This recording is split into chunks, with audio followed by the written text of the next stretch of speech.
What is going on, gamers? Aevatrex here, and today we're gonna go ahead and show you some carpet rallies because we know that those are the ones that are the most fun because you get to see your troops moving like Usain Bolt. So on this one, I don't know the details. I just know that there was a notification on line chat to get online because we were rallying. I came back and I have forgotten that I sent resources to the bank, and I had like 4 or 5 armies coming back. So instead of speeding them, I'm just gonna go ahead and send my troops 40 minutes away into this rally. I think it'll come down being cheaper than speeding up my other 4 or 5 armies so I can actually port over.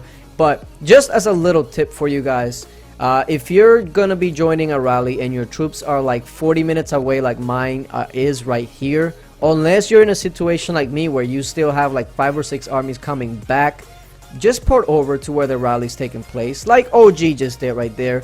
It's going to be much cheaper for you, for the guild as a whole, that they don't have to speed you, etc. So just as a general tip, if the rally is taking place really far away, just port over. Don't make people use their speed ups on you, or use yours when you can just port over.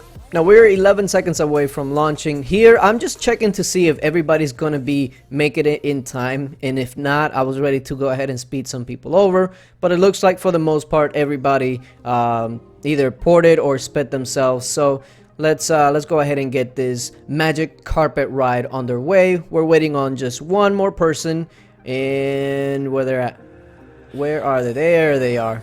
So Mr. Oaks, and off we go. So we got an hour and 11 minutes, but when you're speeding these, it doesn't really matter. It could be 2 hours. At the end of the day, you're pretty much going to be using around the same speed ups. So it is what it is. So 1 hour and 11 minutes literally just turned into 5 minutes.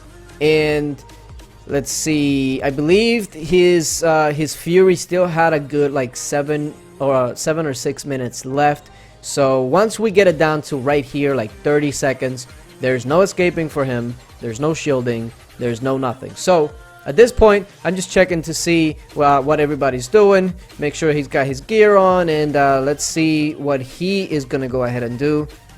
340 goes down to, boom, 340 to 311. And you see that rally, that's pretty much a tracker rally. That way if he ports, we know exactly where he goes, that way he can't escape, which he actually just ported. And I took a look at the report, and it's 1.4 million troops only. So I was wondering, why didn't he just hide his troops? Apparently after the fact, he said that he thought that he would have time to shield, but when you were carpeting rallies, you're not gonna have time to shield if we know when you started your Fury. And actually, after I looked at this report, it looks like his morale dropped so fast because we were taking down all the T1s that he got out with not as much losses as he would normally have, just because the T1 death actually dropped his morale, which in essence really did him a favor. So of course with the tracker rally, we knew exactly where he would go. Milky Way Man ports over to see if he can go ahead and finish it up, but as you saw, he doesn't really have many troops left, and he's just hiding what's left over. One more, and yeah, that's the last one that he needs to send out before he's completely covered, quote unquote, but he still lost quite a few.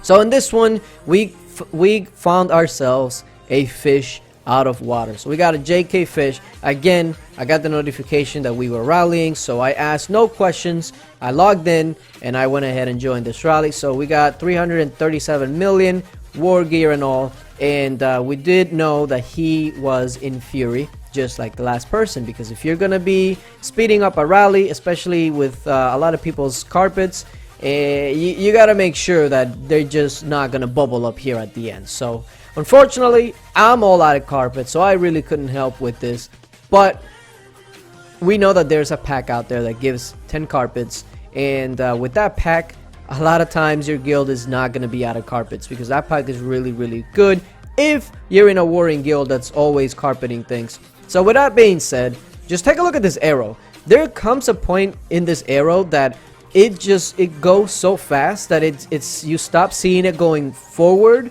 and at times you see it like going backwards. It's crazy when something's going forward so fast that you think at times it goes backwards, you know that you're moving, okay? We're gonna call this the Ferrari rally.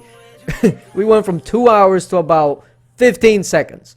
Unfortunately, I don't really know what happened here with JK, but he got no reinforcements, no nothing. I mean, you would at least figure that you get one or two reinforcements, but they didn't. And there it is. We get the fire. We're down to 299. Now let's go ahead and take a look at this report, because that's quite a bit of a nice hit. The gear is not really the best, but it wasn't bad either. So let's go ahead and take a look at this. Ooh, over 1 million dead on that rally. Wounded only 238,000. So actually it does look like he got one reinforcement, just the one. But when we dive into this report a little bit more, we're gonna see something quite interesting. Why would you go into Fury when you have no infirmaries? Look at this. He literally only has one infirmary, and because of that, now he has no infantry left, like literally whatsoever. So next time we catch him offline or in Fury, we're gonna go ahead and send the all-range rally, because look at this. I just don't understand why he would go into Fury with no infirmaries. And first of all, he didn't have the gear to take the rally. And if you have no infirmaries, usually the main thing you want to do is stay shielded until you're done boosting troops or whatever it is that you're going to be doing. So again, thanks to Bose and AO11 for leading the rallies. And thank you guys for watching. And until later.